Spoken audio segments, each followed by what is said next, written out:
Hey everybody, it's Mark Zachary. Hope you're doing well. And we are on the family recording of a stroke of good misfortunes. I that's a tongue twister right there, but it is what it is, and it was a title that we all kind of had a hand in. So I just wanted to welcome all of you to this episode, and today. Last week I had Julie. The first week was my, information about the day, and then last week Julie was on and talked about her experiences. And I don't even think we've gotten halfway through what she's gone through, and we got so many people to thank, and so we're probably going to have another episode with Julie. And you'll have to forgive us as we kind of look around. We feel like the Brady Bunch. We'll be looking all over the different areas of the screen and hearing what each one has to say. But in my bottom left-hand corner is my oldest daughter, Katie, and her husband, Bryan. And down a little bit below where the camera you can see, they have their first babies down in her belly. So we are super excited about that.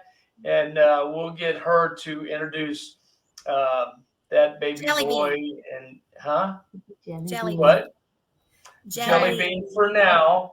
But I think not we, but they have decided on a boy. They've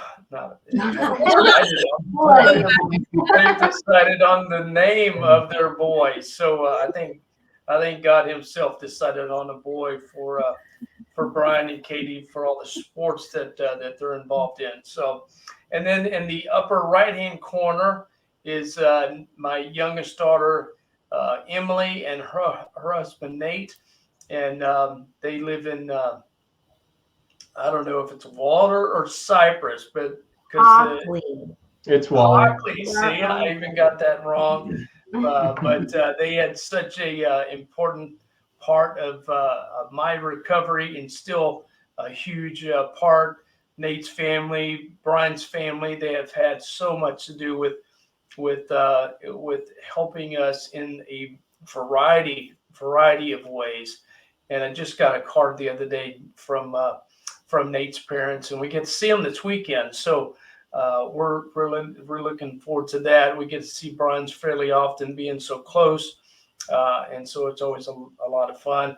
And then in the bottom right hand corner, in my bottom right hand corner is my wife Julie, and so as you got to meet her last week. So anyway, this podcast, I've said all along, it could be 5 episodes or 105 or whatever. I don't really know where it's going to go, when it's going to end, or if it's going to end. I have another podcast with real estate agents, and yesterday I had a realtor that has a great story of overcoming her issues. She has survived cancer twice. She was homeless as a 17-year-old. So this may just develop into a podcast of encouragement of people that have overcome certain situations, because that I was just shocked by all that she had overcome in her short life. She's not as old as me, but she's had cancer twice, breast cancer twice. She's a survivor. She had a very rough home growing up, and so left home at the age of 17. So I thought, man, you would be a great person to have on this podcast as well, to share, what drives her to not give up, because she has a brother that gave up, and he just started drinking real bad, and he never stopped, and ended up dying at the age of 38. So, this thing has a title, A Stroke of Good Misfortunes, but I think it's just going to be a podcast on, eventually on people that have just overcome certain things in their life to keep going and get it. Her big deal was get up or you're going to get run over. You got to get up and keep going. So I won't give her name because I don't have permission to give her name yet. But maybe you know of somebody that has overcome some major issue with their health and they've just um, I don't know. uh, I don't know, maybe they just overcame a very difficult situation. uh, Maybe this will lead to that. So anyway, that was a very long introduction, and I'm sorry for taking so long, but I wanted to introduce, I guess in the sequence of who did what and when they found out and this and that, and obviously Julie um, found out first because, as you heard last week, she got a call from our neighbor, and then she reached out to Emilie and To Nate. to Nate. Yeah, that's right. And he told Emilie. So I'm going to try my best not to cry tonight or today, but it was pretty traumatic for all of us.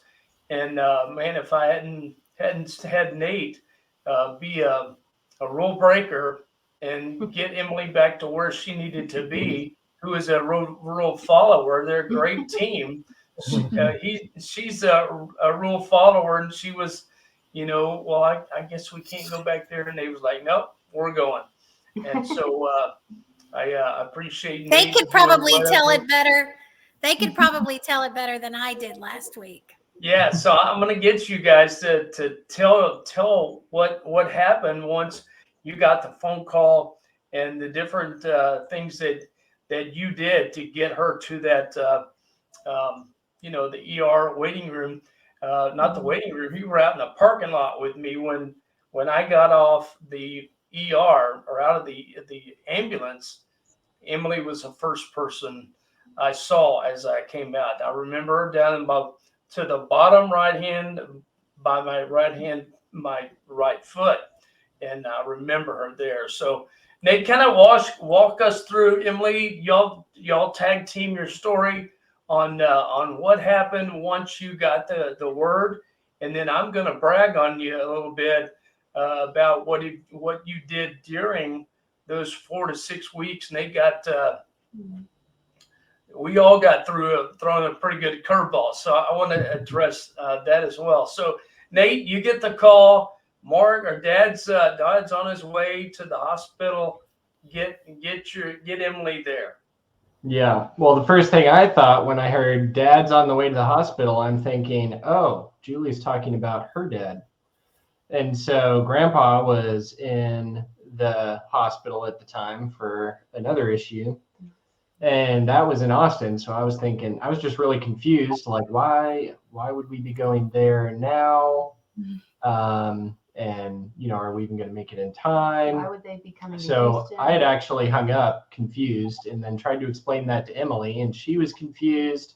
So then she called Mom back, and then, she made it very clear who it was. She said, your dad. Yeah, because I'm like, why would you call Nate to tell me that about Grandpa? Yeah. We were really confused. Very confused, and then confusion quickly turned to panic and tears.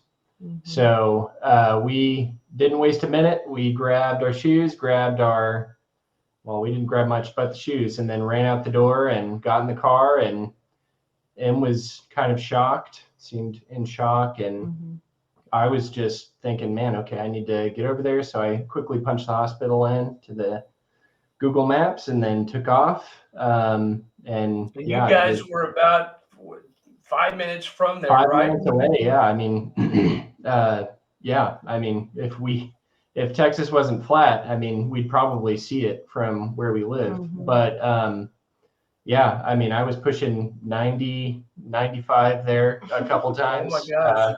Bobbing and weaving. And I don't even remember driving. I was seriously in a panic probably hyperventilating. Yeah. Which is one of the reasons that I called Nate and not you. yeah. Yeah, that helped. I totally spared her from that.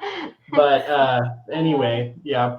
After a couple minutes, she was in shock, but then she became more afraid of my driving than what was going on there for Don't just a kill split us. second.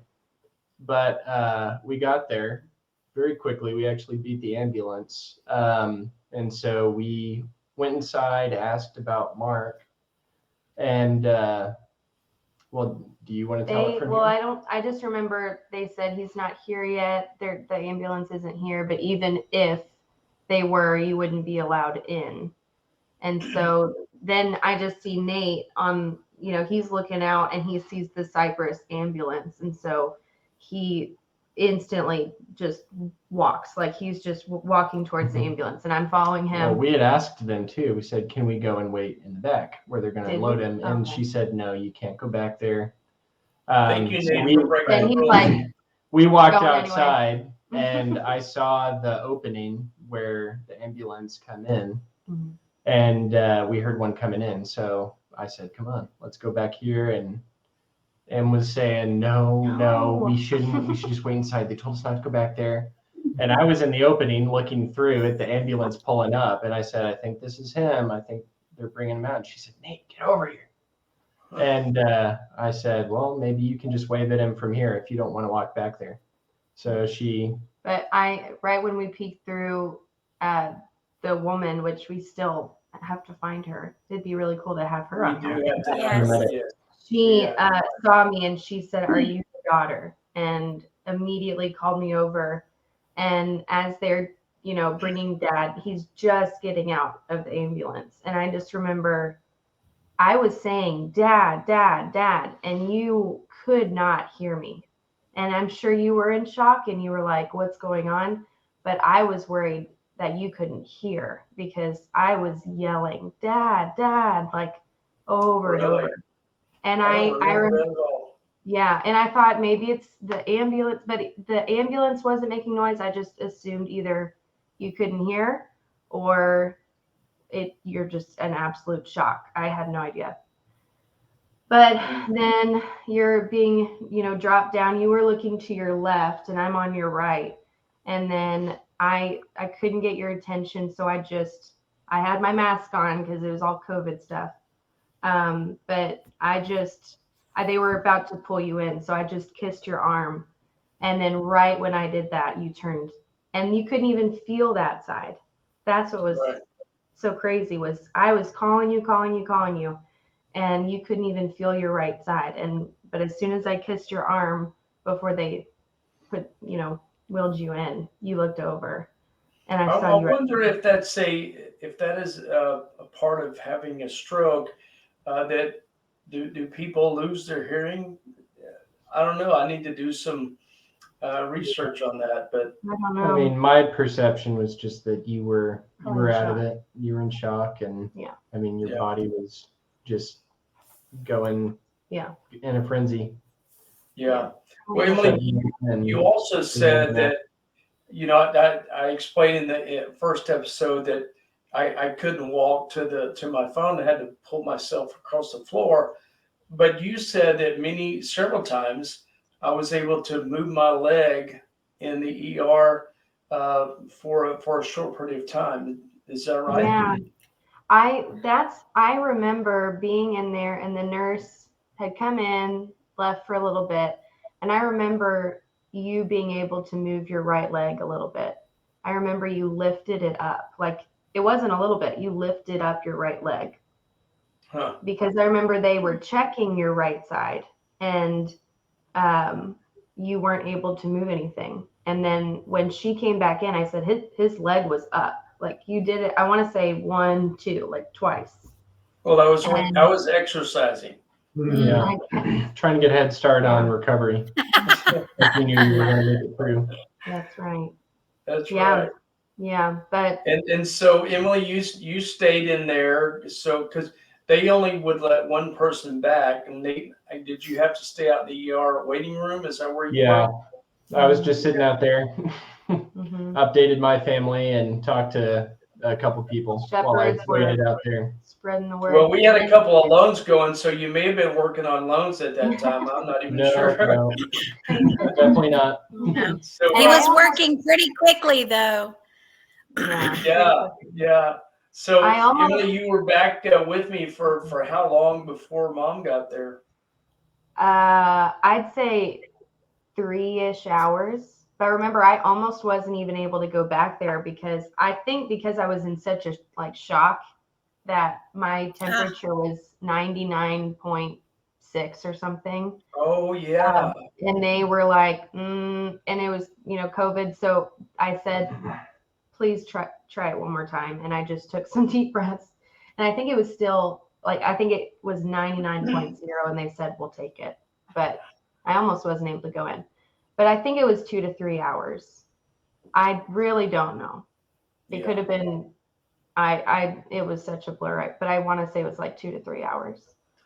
Well, I think Mom was driving about as fast as Nate was to getting to the hospital. She was driving just that fast getting back from McDade. So, well, that was, I know that was very traumatic for both you guys. And man, I'm not sure, what not having somebody there that I don't know what that would have done to me, just being there, all by myself. That would have been, I don't know what if that would have changed the outcome, but and maybe I remember trying to have some conversation with you. Now, I don't know if you could, understand any of it, but at least I knew that Emilie was there with me, and maybe that calmed me down enough to help with the bleeding and stopping of the bleeding in the brain. And so, man, I know that was pretty stressful. And Nate, I sure appreciate you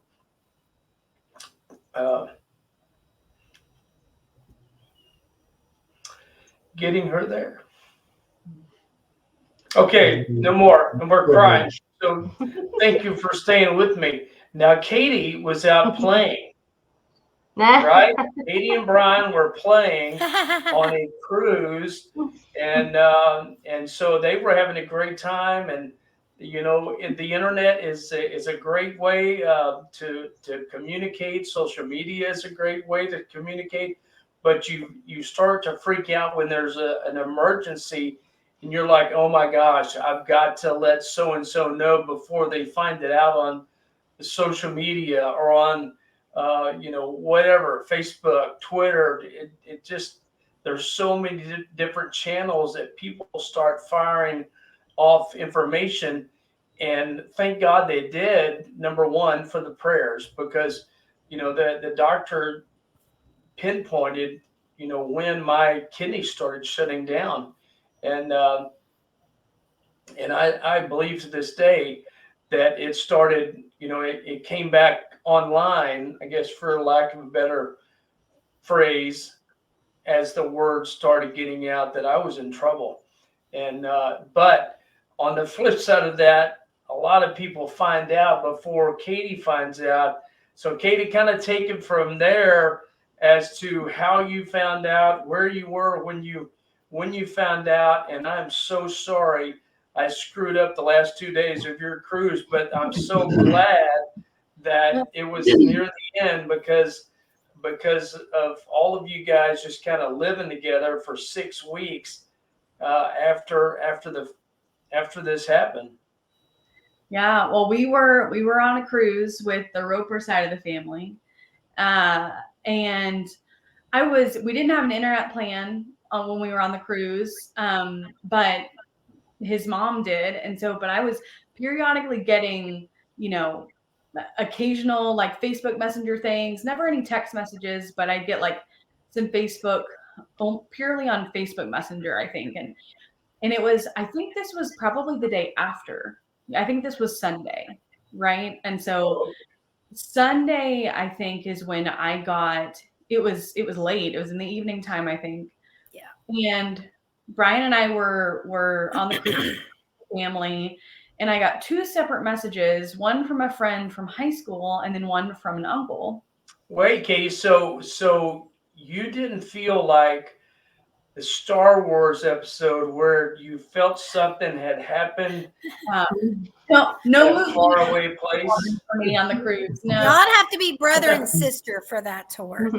Yeah. Well, I did not have some movement of the force that told me, something's happened. And so, but it was just very odd because the 2 people who reached out to me, they said, "Hey, heard about your dad. So sorry, praying for you guys." At that point, I mean, I was just like, what? Because I thought, it was deep COVID at that point. I thought, oh, dad got COVID, he's probably fine. But it was enough to where the people that I got messages from, it was odd. And so, and actually, I think it was Bryan who suggested, well, let's just go get my mom's tablet and we'll just FaceTime. And so then we went to the room, got the tablet and FaceTimed. And we were actually walking. I was with the tablet and we were walking the hallway, like next 2 rooms. And this was in the evening time. And Wait, you FaceTimed with who? Mom. Okay. And weren't we, I think Nate and Emily were with me. Well, No, you were at the apartment with yeah, us. that was what was suspicious because That's got right. on FaceTime and I could see that mom was at Nate and Emily's apartment. And I was like, Then you started getting the force tinglies, right? there was my tingly. That's when we knew Julie's not a poker player. No. So. Yeah. Hey mom, how's it going? Oops. Everything's fine. And I said, why are you at Emily and Nate's? And then at that point, I don't remember who came into the conversation, but I saw Emily and Nate, and mom said, your dad had a massive stroke is what you told me. And I think I collapsed actually. You did. Yeah. And I think I probably wailed or something right next to cabins in the evening time on the cruise. And then I don't really honestly remember much after that other than knowing that mom was staying with Emily and Nate, and I think we still had a full day of cruising left. And then, yes. And then so it was going to be over 24 hours before we were even docked in Houston again. So, yeah. There's so much time on the boat to look forward to. I'm Well, really happy it was the end, but yeah. I'm not going to say a lot, but I am going to say how blessed I am to have the sons that God gave me in the last 2 years, because I can't imagine the girls being able to get through what happened as well as they did had they not had their amazing husbands right next to them. And I literally a lot of times reached out to the husbands to my sons before I reached out to my girls.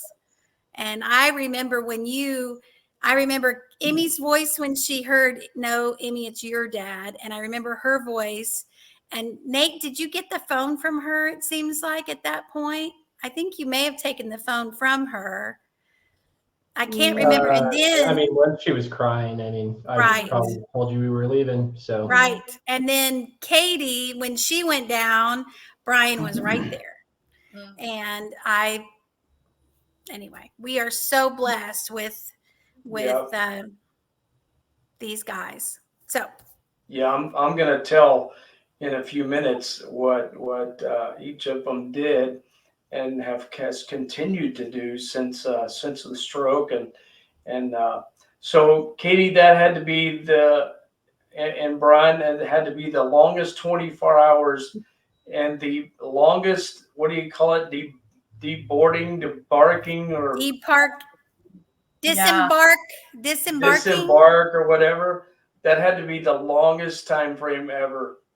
It was a long time, and we still had, we were with my mom and dad-in-law and our grandparents on the Roper side with an aunt and a friend. And so, we were still, interacting, and obviously they knew it was going on. They were all praying, but it was very difficult to be engaged the rest of the time. Sorry. Mhm. Well, We were Yeah. trying to make it not happen till you at least were Mhm. in, Right. in port. But Mhm. so this was Sunday night, basically, before you found out. I think so. Was it Saturday night? So it may have been the night actually that you went in, because we had a full. I don't remember. We had a full day on the boat after we found out, which was not fun. Yeah, and then we docked. So we had 2 more nights on the cruise. Oh. So whatever the timing was, it may have been the night that it happened that I got messages, and then we had the full Sunday left on the cruise, just a sea day, and then we docked Monday morning. I think that was probably the timeline. Wow. I don't remember. Mm-hmm. Yeah, it all kind of runs together. I feel like maybe need to have to re-record some of these, because I'm like, well, that didn't happen the way I thought it happened. So, but you know what? It is what it is. You get the gist of the story, and It shows how traumatic it was, because we can't remember anything. That's right. Yeah, That's right. yeah. Well, I've got something really good to blame my lack of memory on, where you guys don't have that. So I've got that to always fall back on. But I wanted to kind of touch on what happened when you guys all got back together, and then y'all pretty much lived at Katie and Bryan's, and then a few days at Nate and Emily's apartment. We watched a couple of. I remember having the video camera over on my podcast. No, it wasn't the podcast. It was the Laptop. what was my laptop on one side, and I could see what was going on at the Katie's house. laptop. And, Katie's. Okay. Katie's actually. It was her Apple computer, I think. Gotcha. So I got to go with them to restaurants and hang out with them at night, because that camera was on me the whole time, and I could watch them. So I'm sure it was very, good entertainment to sit and watch me from the left side, like just laying there. But It's man, like one of that meant a lot to see you guys. Yeah. We even celebrated Nate's birthday. Once we were at Tier, and of course they couldn't go in there, and so we celebrated and brought you with us. I don't remember how that all happened. On the phone, I think. On the phone, right? It was Zoom, I think, or Face. Yeah, Right. it was from Zoom. So Emily, when everybody was at your house, you guys had a 2-bedroom apartment at the time. So kind of walk us through where everybody was living and sleeping, and man, that had to be quite an ordeal over there. Well, you know It was what? just me. It was just Mom. And Okay. yeah. So by the time Katie and Bryan got back, we were, I think we just decided, let's just make camp at Katie and Bryan's. So Mom stayed with us. And then sometimes she would stay at the apartment if she wasn't able to go or like stay. I think that's what it was. So, but we were pretty much at Katie and Bryan's for, like 3 weeks. Yeah, even the puppies were over there with more. you. Mm-hmm. And the dogs came. Yes. Having a house. That had to be fun, Katie. Yeah. We're ready to go back. Brand new house, and you got these dogs in there. I don't even How bad remember. did they mess up your floor? And no, Carpet. our floor is fine. Our floor is fine. I don't even remember how long, honestly, we all stayed together. That definitely burst together in my head. Yeah. I think it was 3 weeks. I want to say it was like 3 weeks. Yeah. Well, it was the 2 weeks we were at Memorial City, and then Tier, and then that I think is when everybody had to start going back to work, Of course, Nate didn't have any time off because there were things happening with Next Step Home Loans, and he had to be on it. But it is funny how it's a blur. I have pictures. We took pictures, and there's Katie and Bryan sitting on the floor, of course, with the dogs, and there's Nate and Emmy, and I can see it all. But I can't I don't understand it, but it just, I can't remember. Yeah. Yeah. people Well, have started. I think back on all those pictures and videos, and man, I was really ticked off that you were taking them. I was like an athlete that just had a bad game. Get that camera off me. I didn't want. Oh, I switched over. Yeah. Whoa. Woo! Oh, That's wow. funny. So I didn't want that camera on me because I knew I didn't look good, and now that I see the pictures, I really know I didn't look good. And but I'm glad you took it because or took them because it has it kind of it just shows you what kind of shape we were all in. I think we were all just in shock for a while. I mean, I was only 54 when it happened. It's the furthest didn't thing from your mind. Yeah, I never took pictures saying, "Hey, post for me, Mark." I took the picture of your arm for one to show the doctor because it was so red and swollen, and that's where the right hand was where they felt like that's where. It's funny, the bleed started in your brain, but they felt like that was the initial start of your stroke, which coincided with what you said. I mean, it made sense. You lost your hand and your arm, and then it slowly moved.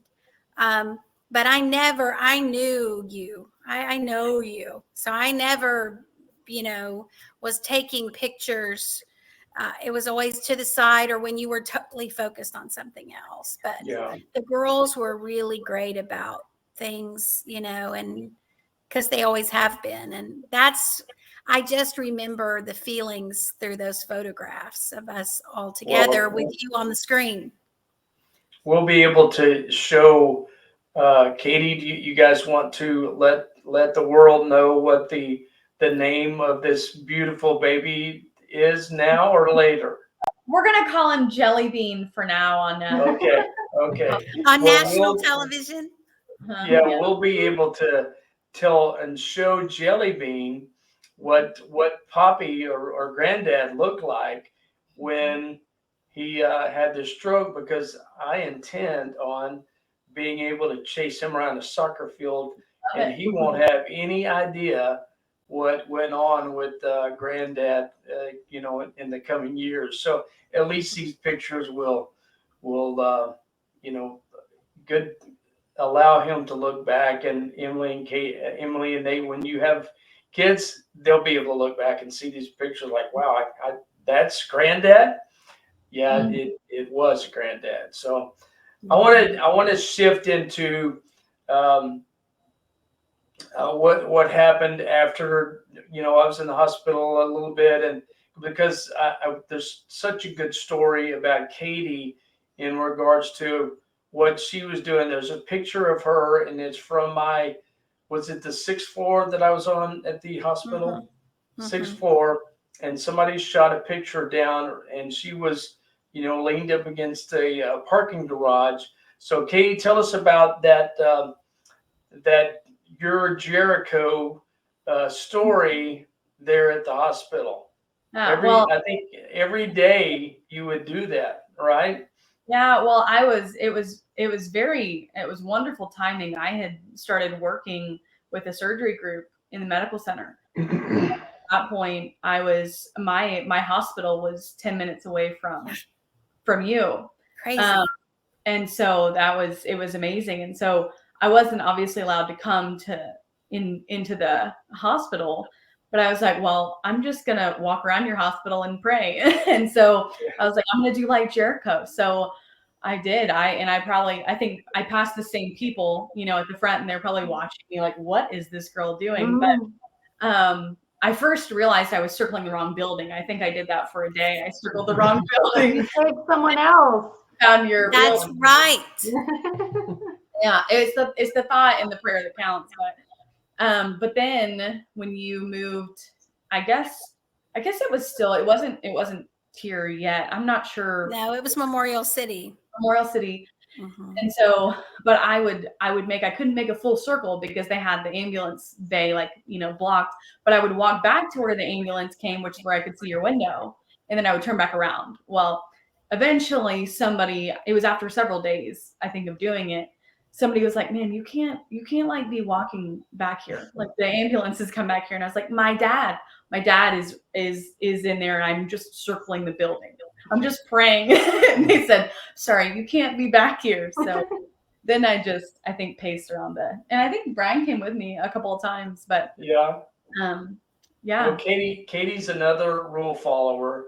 If that would have been Nate, he would have walked right through and said, "I'm sorry, I'm coming You through would have this." had some choice words for that. Would have just man. flipped him the bird and kept walking. Yeah, that's one of my favorite pictures of all of this. I obviously couldn't look out the window because I was in the bed, but somebody showed me that picture. Yeah. And it has her leaning up against the building. I don't know if it's a parking garage or not, but it has her leaning against the building.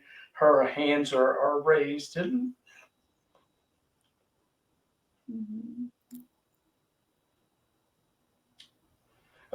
sorry. Okay, somebody tell a joke.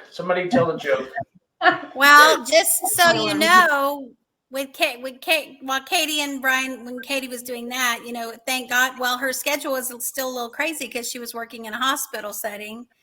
Emilie ended up, she had to go back to work, and Nate had to go back to work. So it was. I will tell you, I can't believe that we all love each other as much as we do, because it was crazy, and we were coming and going, and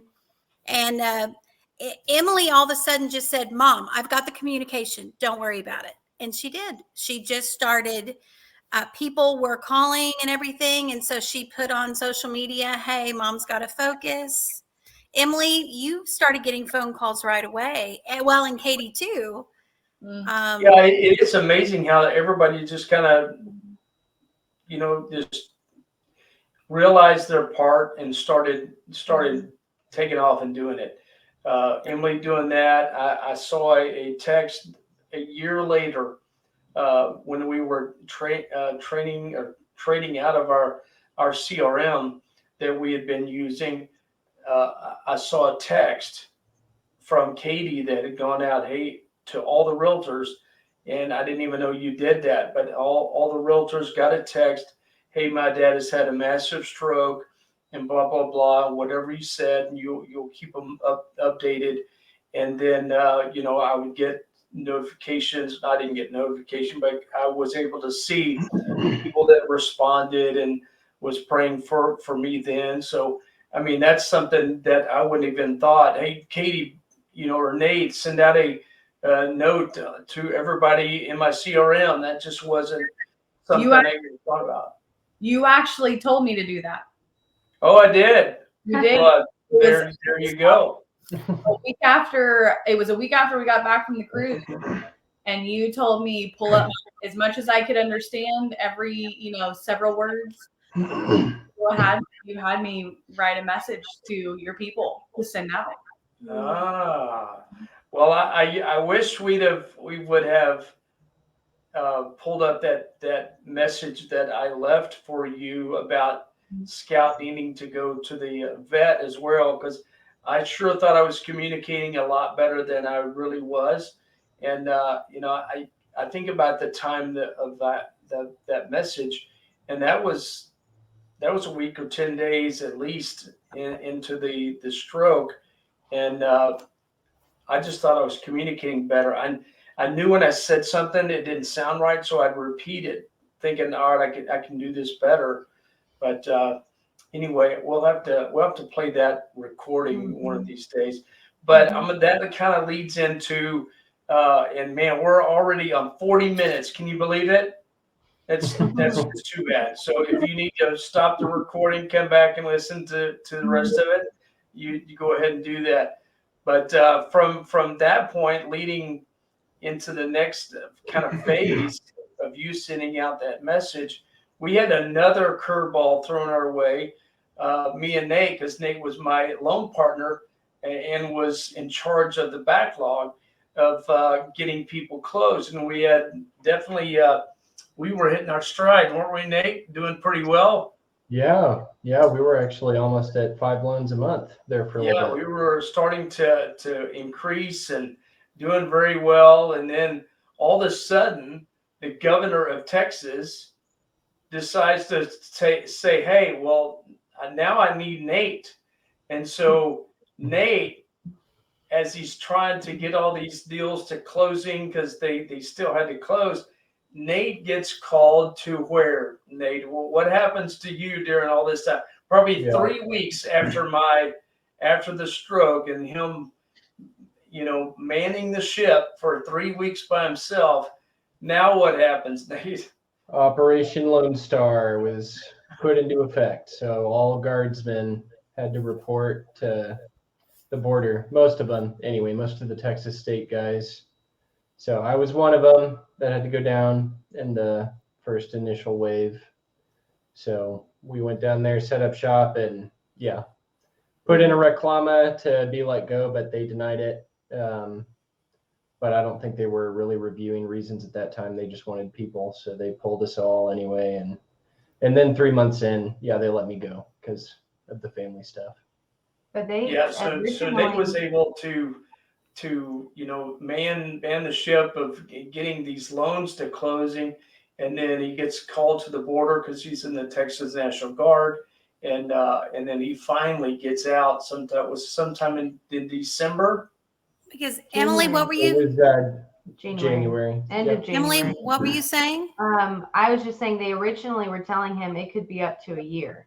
They had no clarity for us on when he could get out. We really were thinking this is going to be possibly a year. Yeah. Well, the orders were for a year, but anybody without, a reason good enough to leave had to stay a year. Man, so I remember writing that letter from the not the hospital, but Tier, writing that letter about how I needed Nate back at my office to just keep things going. And so Nate, thank you so much for all you did during that time. You hadn't been in the industry very long when that happened, and man, you handled it like a pro. I don't believe we missed one closing. Am I right? It was all pretty much ready to go. I just kept my eyes on him. It didn't take too much. Well, don't be so modest, dude.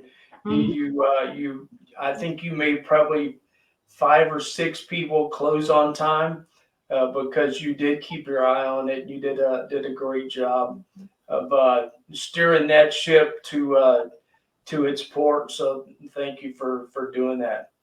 And then during this January of 2020, and kind of get all these dates mixed up, but 2022, Bryan came to work for me because I was looking for a guy that is I call it a client concierge, and you won't find anybody that serves people any better than Bryan Roper.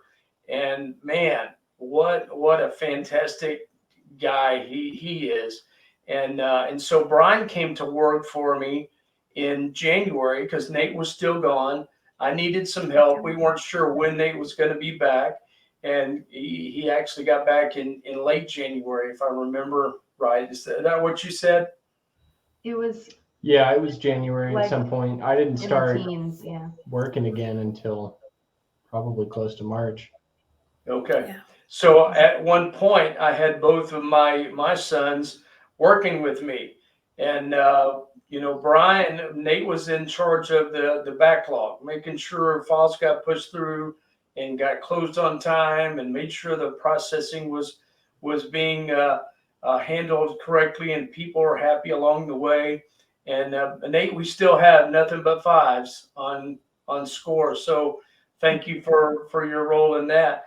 But Bryan came in as my client concierge to make sure that everybody stayed happy after the closing, and he took over after the closing to send birthday cards and different cards to different realtors and things like that.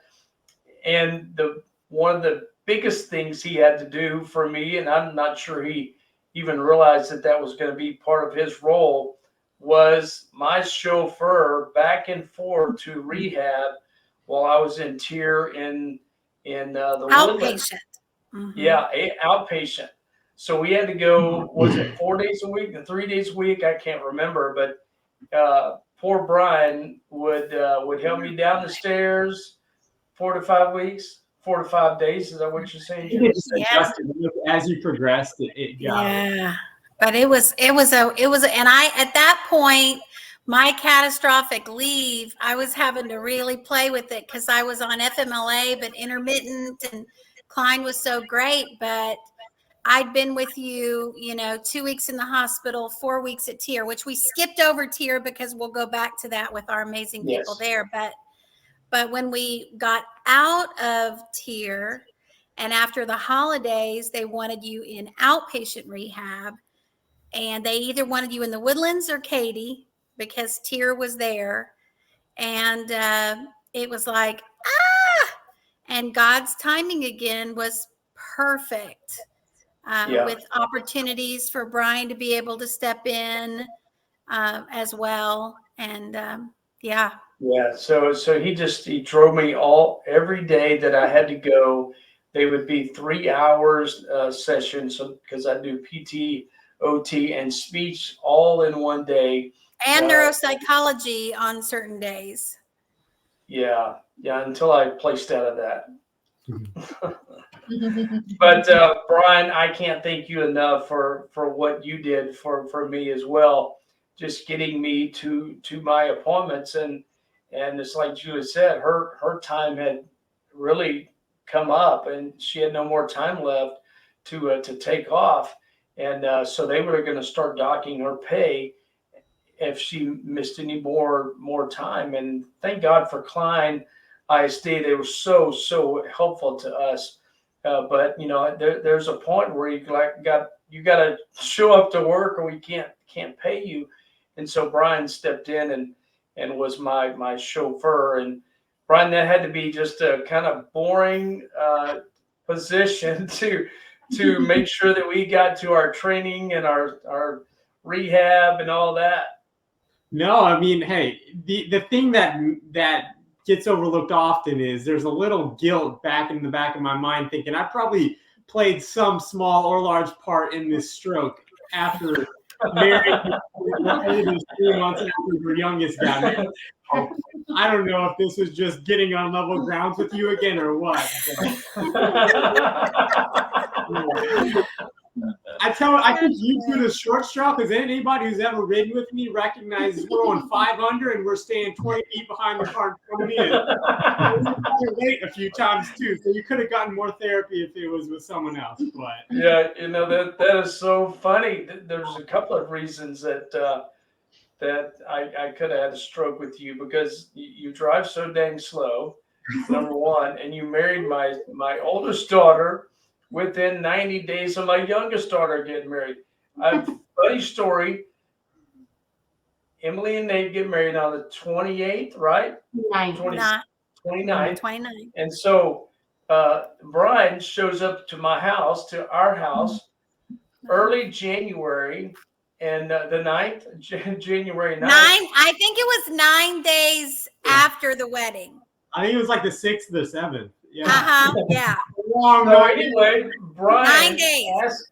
He asked me for Katie's hand in marriage. I'm like, okay, you're a great guy, but okay, we just paid for Emilie's wedding. We need I didn't tell him this, but we need some time to save up.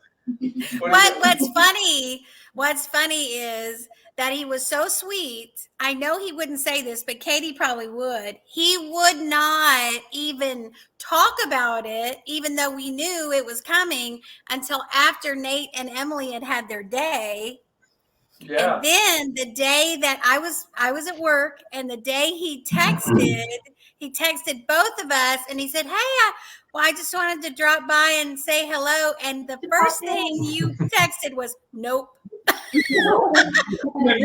Guys, And then a Danny DeVito gif that was like this. Nope. Nope. Nope. Nope. Well, I was hoping you would at least do it like Nate. Nate, asked me out for coffee, and we went and had coffee at Orleans, and so he asked me about 6 years before he actually asked Emilie, and I'm like, it was a while, huh? I was like, hey, Nate asked me like 6 years ago about marrying Emilie. Julie, have you heard me anything from Nate? And so I'm thinking, that at least Nate gave me some time to plan for it, because I knew it was coming. Bryan just throws it on me. So he comes and asks, and we say yes. That's great. We love you. You're a great fit for our daughter. And so then he goes off and asks Katie. Well, then they come to us and say, yeah, we're going to get married sometime in April.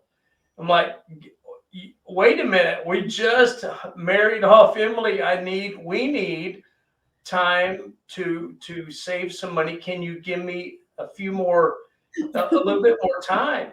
Don't say them. Say Katie. Yeah. Or Bryan was saying, you know what? I'm not going anywhere. I love your daughter. I'm not going anywhere. So I'm going to give you all the time you need. And Katie's like, April, no, let's go ahead and make it March. No. Don't get too far in front of me, because I said, no, we need some more time. And so she goes off and then comes back to us and says, okay, we've changed the date. I'm thinking, good. Okay, so when are you going to do it in the summertime? And she goes, no, we're going to do it March now instead of April. Bryan's so that's gonna get when I off really of started this. having the headache on the left-hand side. Brian's going to get off of this podcast and never want to speak to us again. It's going to feel horrible.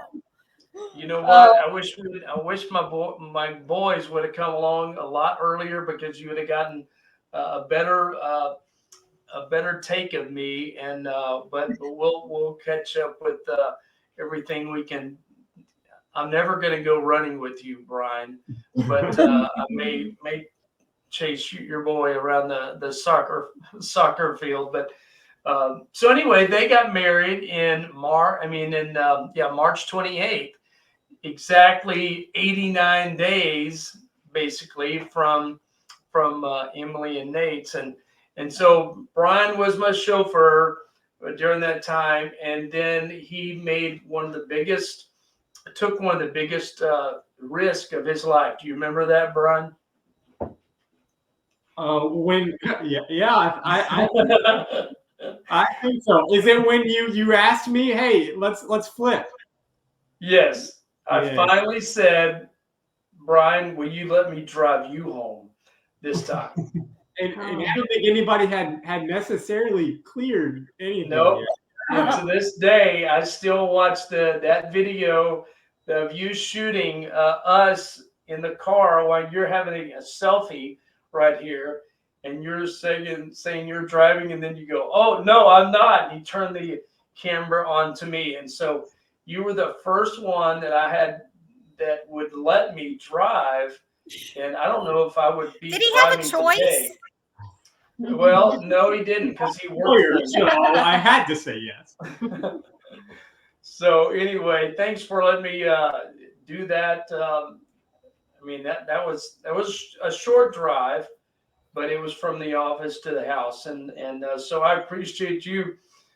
Not just saying, yeah, you can drive, but actually getting in the car with me and driving home with me.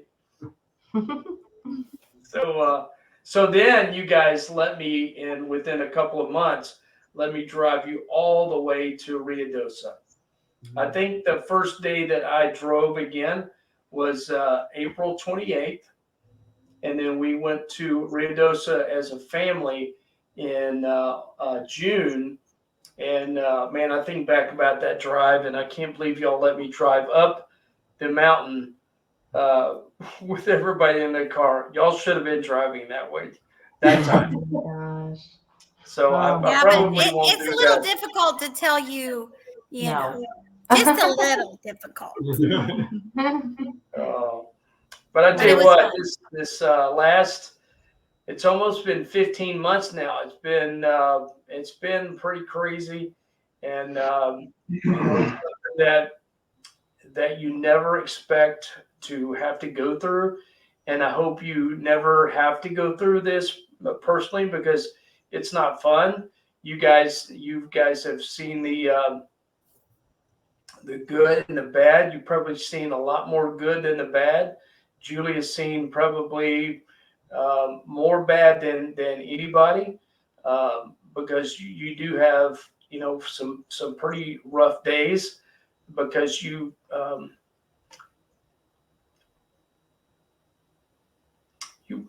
you want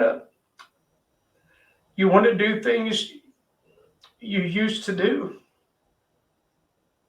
I want to play golf again.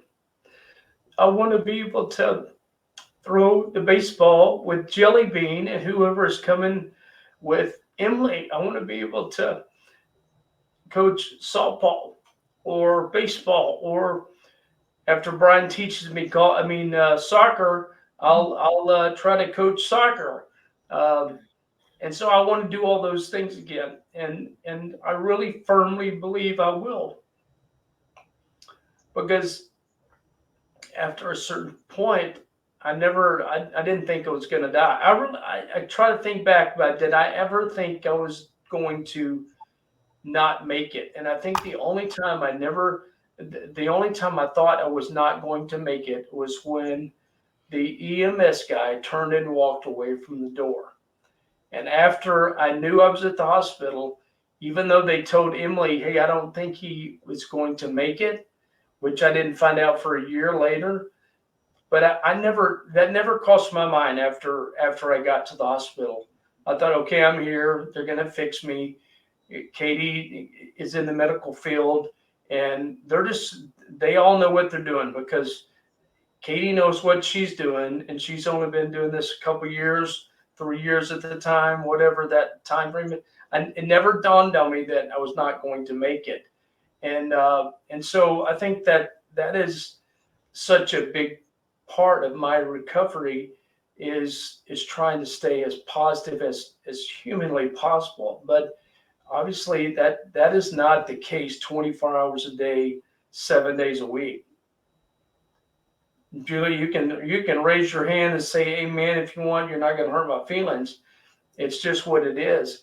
And I hope to God that I think people need to know that, though. I think it's important because, you know, it's a hard road. It's hard. And I think the hardest times are, you know, when I would catch you just staring in bed, staring into space, you know, because, you know, you project who you are right now, and that is who you are. And I know that. I see beyond the sadness and the frustration and the depression, you know, because that's a real thing. So I know who you are, but it is hard to watch. And I will say that all four of these young people have been as much a support to me as they were to you. yeah. And I couldn't have made it without them. And, you know, and I don't want you to feel bad. I think, you know, we've got more podcasts to share, because something happened just recently that was very difficult for us and for you. But I think it was a reset. I think God had us go through a reset so that you could stop, because you've worked so hard and tirelessly to the point where you project who you are, but then you would get home and you would just be done and exhausted and the cares of the world kind of thing. And I think with this reset just recently, which we'll talk about later, I think God allowed We'll you have to. to beep out a lot. No, I'm not going to say that. I just wanted to say some big stuff has happened, but the point is, it allowed us to reset because you could see how far you really had come. Because I think that's what I'd mentioned before, is that when you get so far into recovery, then the big things aren't happening as much. It's the small things. But then when you're in a place where you can't really do those things for a while, then you look back and go, oh my goodness, look how far I've come. Yeah. And I don't think God causes bad things to happen, but I do believe that he allows things to give us a fresh perspective. And I think it was a reset. And I am proud of what you're doing here, but I'm just telling you, these four were y'all know our family is huge. We have such a foundation in the Ruthvens, Paynes, Zachary's, Shepherds, Ropers. I don't even want to go, Maldonados, everybody, church family, such a foundation. But these four never stop giving, checking, helping, praying, loving, encouraging, no matter what. Yeah. And I will forever be grateful. Yeah, that's so true, and we have just topped the hour mark, believe it or not. But it's so true. I think that is such a um, true statement. I mean, if you don't have family, and if you don't have a core group of people that challenge you every day to, not only the tier people and all of the therapists, but your family, whether they're telling you verbally, "Hey, I need you to get out of the bed and get working," their actions are telling you, "Hey, you can't give up. We're here. We're going to have your grandkids, and we need you to keep fighting." And me having the support group that I had right here on this screen, 5 of the most important people in my life were there from 9/25 of 2001 to today. You're right. They haven't left, not one time. And I don't, maybe they stay, behind closed doors. Boy, I'm real tired. But I don't think that's the case. That y'all have had nothing but been a major encouragement to me as somebody going through this. Such a big encouragement to your dad. So I just wanted everybody. I know this has gone way long. They always do. We need to just stop saying it's going to be 30 minutes, because it's not.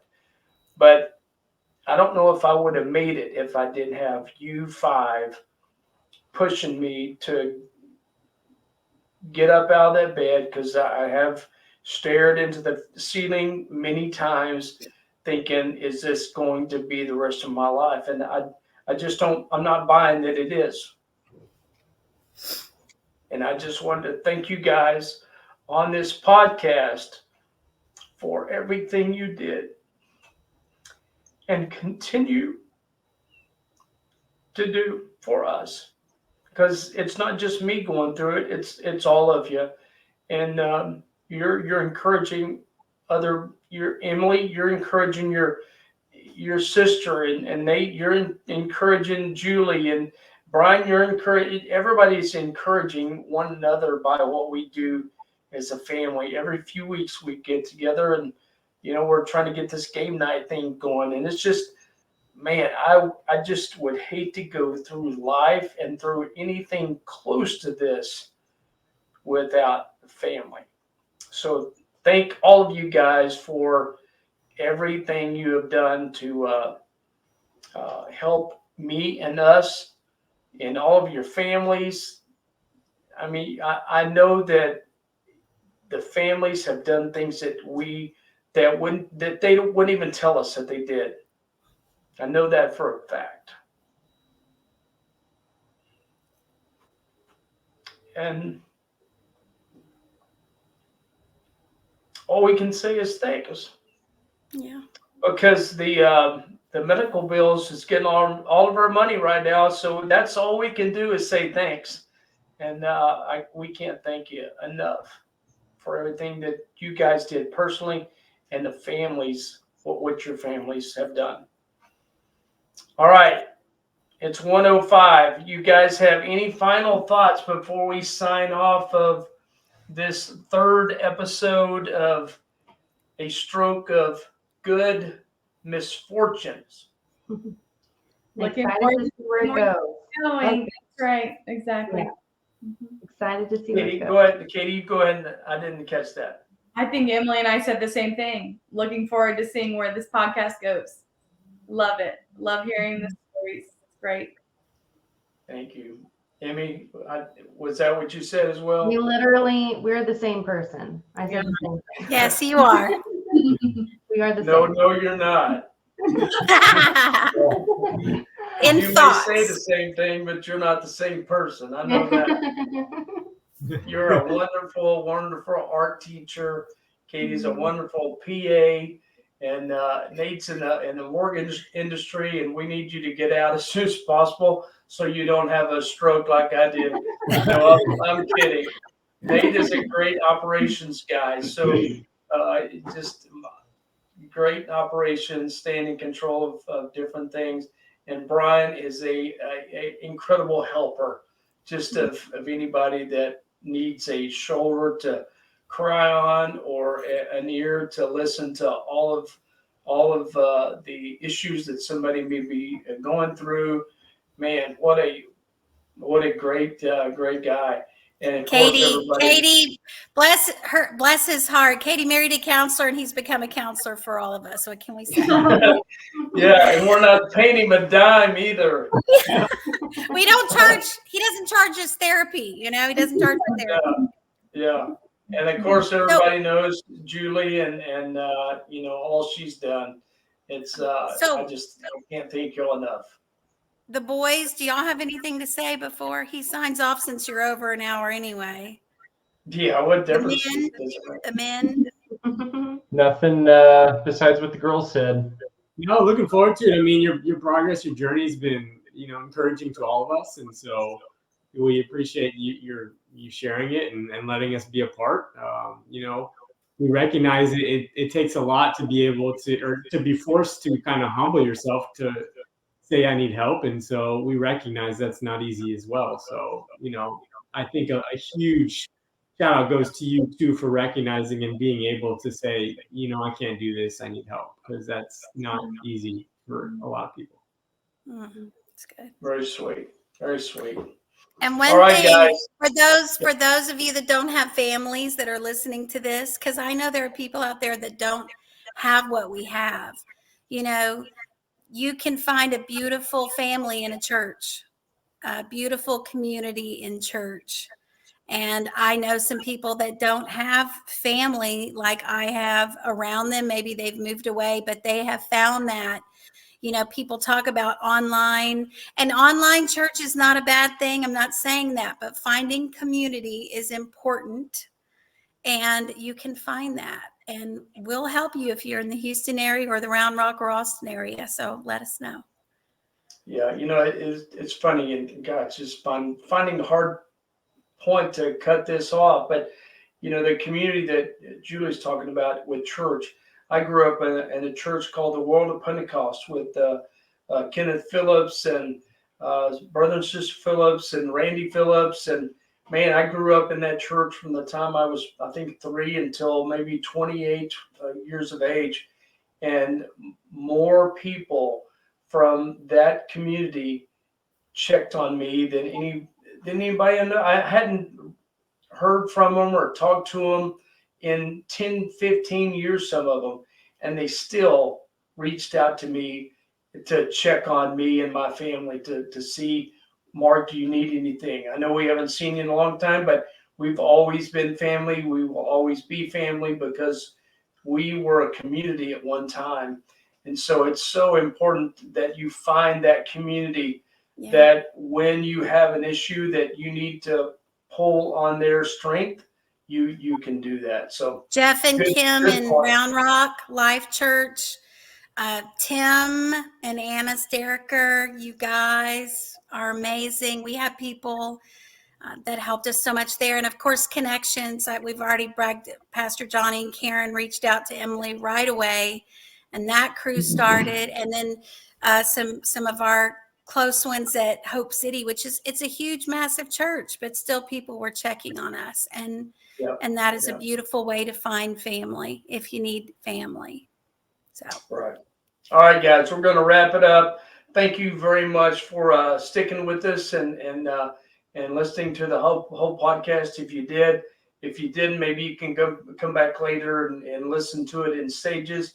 And we'll I think next week is when we're going to start interviewing the people that had a hand in my rehab, and just getting to know them and figuring out what's their story. Why did they pick the field that they picked, and what are some challenges? What are some rewarding times that they have? And you're going to be amazed at some of the people that you will meet that I have met because of this good misfortunes. I'm going to choose to focus on the positive here. I have met some unbelievable people because of this stroke. And I hope you never have to go through it, but if you do, I hope you get assigned people like I got assigned. And I think that all came from the prayers from these 5 people right here. He put the right people in Mark's path. So, okay, that's it. We'll see you next week on A Stroke of Good Misfortunes. Have a great evening. Bye-bye.